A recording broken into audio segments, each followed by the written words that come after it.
Assalamualaikum warahmatullahi wabarakatuh. Jumpa lagi dengan pelajaran bahasa Indonesia. Nah, bagaimana kabar kalian? Semoga selalu senantiasa sehat, selalu menjaga kesehatan, dan tetap rajin belajar, semangat belajar walaupun belajarnya menggunakan sistem Basecamp ya.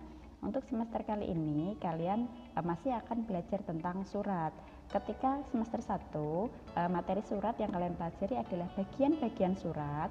Untuk di pertemuan kali ini kalian akan mempelajari tentang menyimpulkan isi. Akan sangat banyak manfaatnya sekali ketika kita memahami tentang ilmu surat menyurat ya, baik itu surat pribadi maupun surat dinas. Tentang surat pribadi dan surat dinas, bagian-bagiannya sudah kalian pelajari pada pertemuan yang lalu. Nah, untuk pertemuan kali ini kalian akan mempelajari tentang cara menyimpulkan isi surat pribadi dan surat dinas.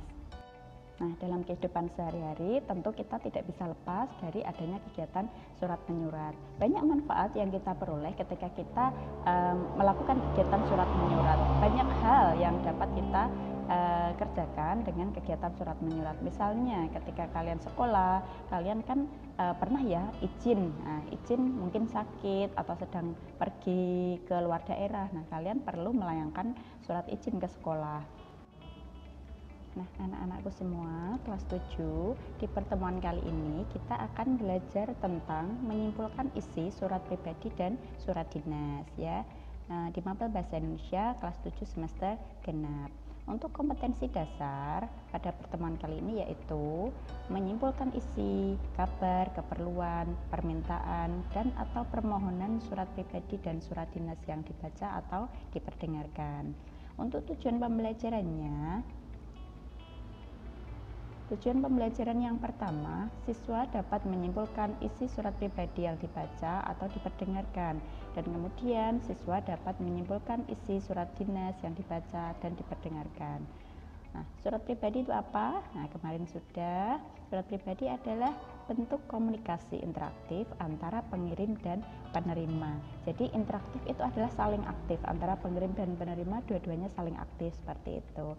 Kemudian isi surat pribadi berkaitan dengan masalah pribadi ya, bukan berkaitan dengan kedinasan. Nah, menyimpulkan isi surat pribadi itu seperti apa? Itu dapat kalian lakukan dengan cara membaca surat pribadi tersebut secara saksama, kemudian kalian menyimpulkan isinya dari paragraf isi.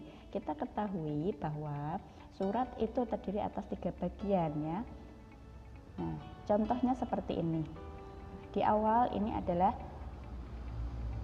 tanggal pembuatan, kemudian tempatnya Jakarta 5 Januari 2021, kemudian salam hormat, salam sayang di situ.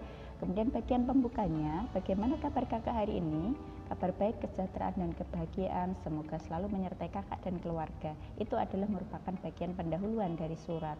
Nah, kemudian menginjak pada bagian isi. Nah, di bagian isi inilah kalian akan menyimpulkan isi surat tersebut. Jadi kalian ketika akan menyimpulkan bagian isi surat, fokuslah pada bagian isi, bukan bagian pendahuluan maupun bagian penutupnya.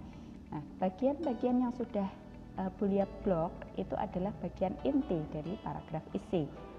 Nah, seperti itu. Kemudian yang bagian bawah, paragraf bawah itu adalah paragraf penutup. Nah, seperti itu. Jadi inti surat tidak terdapat dalam bagian penutup ya, karena sudah terdapat pada bagian isi. Nah, pengirim surat adalah adiknya yaitu bernama Risa Samantha. Surat ini diperuntukkan untuk kakaknya. Nah, seperti itu.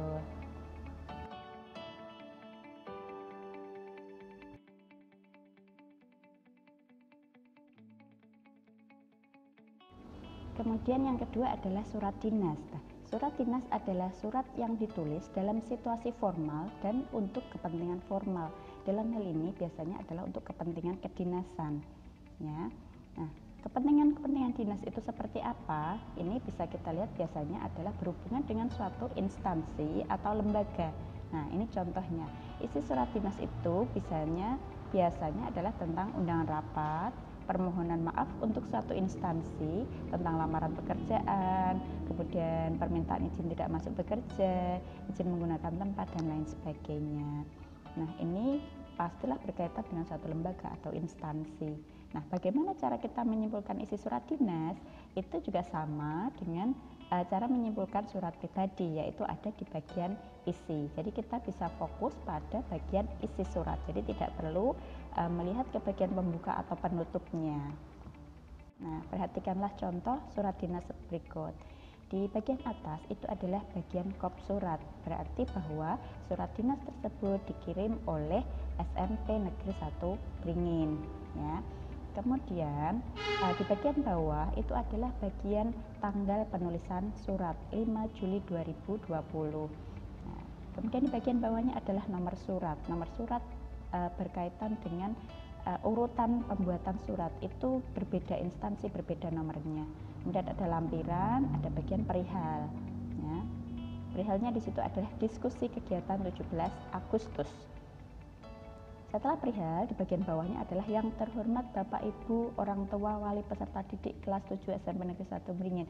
Itu adalah yang dituju atau penerima, ya, penerima. Kemudian ada salam di situ, kemudian baru di situ adalah isi dari surat dinas tersebut.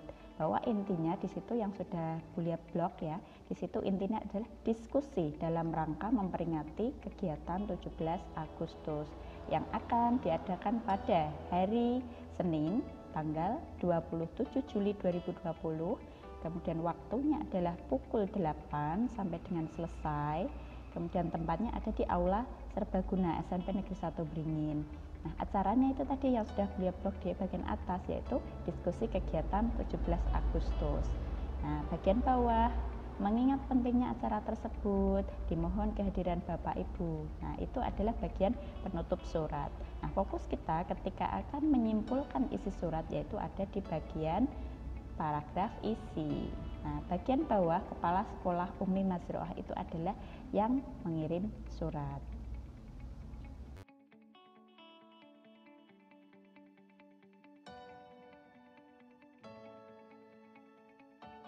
Nah, demikian yang dapat Bulia sampaikan pada pelajaran kali ini. Jangan lupa selalu tetap menjaga kesehatan, belajar dengan rajin, ya.